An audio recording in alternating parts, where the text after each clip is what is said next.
Taste Daily. Taste the Daily. ಜನ ಗೂಂಡಾವರ್ತನೆ ತೋರಿದ್ದಾರೆ ಅಂತ ಘಟನೆಗೆ ಸಂಬಂಧಪಟ್ಟಂತೆ ಬಿಜೆಪಿ ರಾಜ್ಯ ಅಧ್ಯಕ್ಷ ಬಿವೈ ವಿಜಯೇಂದ್ರ ಆಕ್ರೋಶ ಹೊರಹಾಕಿದ್ದಾರೆ. ನಡೆದಂತಹ ಘಟನೆ ಬಗ್ಗೆ ಡಿಸಿ ಎಸ್ಪಿ ಅವರು ಮಾಹಿತಿ ಕೊಟ್ಟಿದ್ದಾರೆ. ಏನ್ ನಡೀತು ಏನಿಲ್ಲ ಇದಕ್ಕೆ ಸಂಬಂಧಪಟ್ಟಂತೆ ಮಾಹಿತಿ ಕೊಟ್ಟಿದ್ದಾರೆ. ದುಷ್ಕರ್ಮಿಗಳ ಅಟ್ಟಹಾಸ ಎಷ್ಟರ ಮಟ್ಟಿಗೆ ಇದೆ ಅನ್ನೋದು ಇದರಿಂದ ಗೊತ್ತಾಗುತ್ತೆ ಅಂತ ಬಿವೈ ವಿಜಯೇಂದ್ರ ಮಾತನಾಡಿದ್ದಾರೆ. ಹಿಂದೂ ಮಹಿಳೆಯರು ಯಾವತ್ತೂ ರಸ್ತೆಗೆ ಇಳಿದು ಆಕ್ರೋಶ ವ್ಯಕ್ತಪಡಿಸಿರಲಿಲ್ಲ.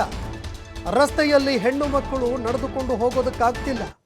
ಮಸೀದಿಗಳಲ್ಲಿ ಕಲ್ಲು ಇಟ್ಕೊಂಡಾಗಲೇ ಎಚ್ಚೆತ್ತುಕೊಳ್ಬೇಕಾಗಿತ್ತು. ಘಟನೆ ಬಗ್ಗೆ ನ್ಯಾಯಾಂಗ ತನಿಖೆ ಆಗಬೇಕು ಅಂತ ಬಿವೈ ವಿಜಯೇಂದ್ರ ಒತ್ತಾಯ ಮಾಡಿದ್ದಾರೆ.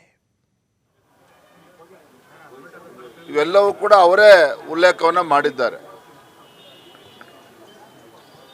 ಇವತ್ತು ಮಹಿಳೆಯರಲ್ಲೂ ಕೂಡ ಇಷ್ಟೊಂದು ಆಕ್ರೋಶ ಬಂದಿದೆ ಇಲ್ಲಿ ಮದ್ದೂರು ಅಂತ ಕಡೆಯಲ್ಲಿ, ಮಂಡ್ಯ ಜಿಲ್ಲೆಯಲ್ಲಿ ಅಂತ ಹೇಳಿದ್ರೆ,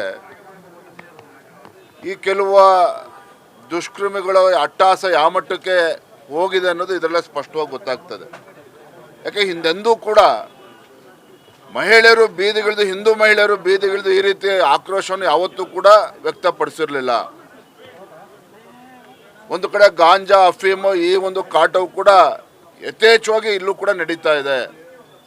ಹಿಂದೂ ಹೆಣ್ಮಕ್ಳು ಗೌರವವಾಗಿ ರಸ್ತೆಯಲ್ಲಿ ನಡ್ಕೊಂಡು ಹೋಗೋದಕ್ಕೂ ಕೂಡ ಅಸಾಧ್ಯ ಆಗುವಂಥ ವಾತಾವರಣ ಮದ್ದೂರಂಥ ಕಡೆನೇ ನಿರ್ಮಾಣ ಆಗಿದೆ ಅಂತ ಹೇಳಿದ್ರೆ, ಇವತ್ತು ಯಾವ ರೀತಿ ಇಂಥ ದೇಶದ್ರೋಹಿಗಳು ಇಲ್ಲಿ ಮೆರಿತಾ ಇದ್ದಾರೆ ಅಂತೇಳಿ ಇದರಲ್ಲೇ ಸ್ಪಷ್ಟವಾಗಿ ಗೊತ್ತಾಗ್ತದೆ.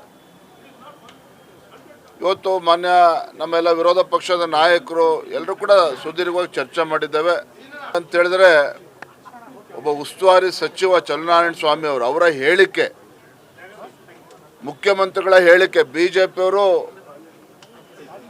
ಕೋಮು ಸೌಹಾರ್ದತೆಯನ್ನು ಕದಡುವಂಥ ಕೆಲಸ ಮಾಡ್ತಾ ಇದ್ದಾರೆ ಅಂತೇಳಿ, ಯಾವಾಗ ಮಸೀದಿ ಒಳಗೆ ಹೊಕ್ಕೊಂಡು ಕಲ್ಲನ್ನ ಹಿಡ್ಕೊಂಡಿದ್ರು ಆ ಷಡ್ಯಂತ್ರ ರೂಪಿಸಿದಾಗಲೇ ಇವ್ರು ಎಚ್ಚೆತ್ಕೋಬೇಕಾಗಿತ್ತು, ಅವಾಗ ಎಚ್ಚೆತ್ಕೊಂಡಿಲ್ಲ. ಈಗ ನಮ್ಮ ಮೇಲೆ ಇವತ್ತು ಆರೋಪನ ಮಾಡ್ತಾ ಇದ್ದಾರೆ. ಮೊನ್ನೆ ದಿನ ನಡೆದಿರ್ತಕ್ಕಂಥ ಘಟನೆ ಬಗ್ಗೆ ಸಂಪೂರ್ಣವಾಗಿ ಮಾಹಿತಿಯನ್ನು ನೀಡಿದ್ದಾರೆ.